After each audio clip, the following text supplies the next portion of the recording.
areas, Ramisi, Rongo, Awendo, Mumias, Mohoroni, Miwani, Nzoia, all over.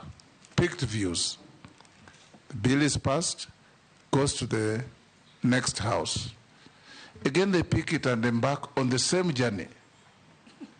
Going to Miwani to talk to the same people that National Assembly talked to, and so on and so forth.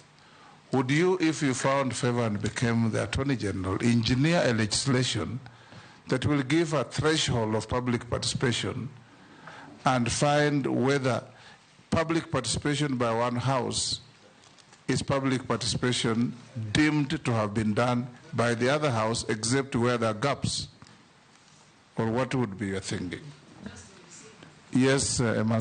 And Honorable Speaker, it will become even more cumbersome because going by the recent pronouncements by the Court of Appeal while invalidating the Finance Bill 2023, now Parliament is obligated to do public participation on each and every amendment, even to an old bill, treating it as if it's a new one. So now we're asking ourselves, what exactly should this public participation entail?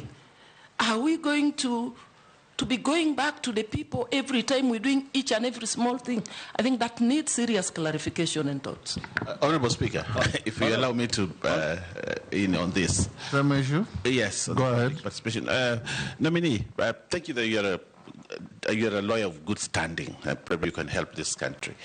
Public participation. I read the judgment on the finance bill. They said we introduced new clauses on the floor of the House, which is actually the reason why third reading happens, you know, and the committee of the whole House, where we debate and, you know, say, no, let's change this, let's change this. But our court says we should not do that, you know.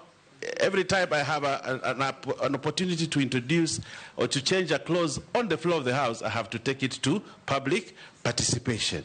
Then now come back again. I take judicial notice that that matter is now pending before the Supreme Court, and therefore is sub judice. Yes. But I also want to... But you can talk about public participation in general terms.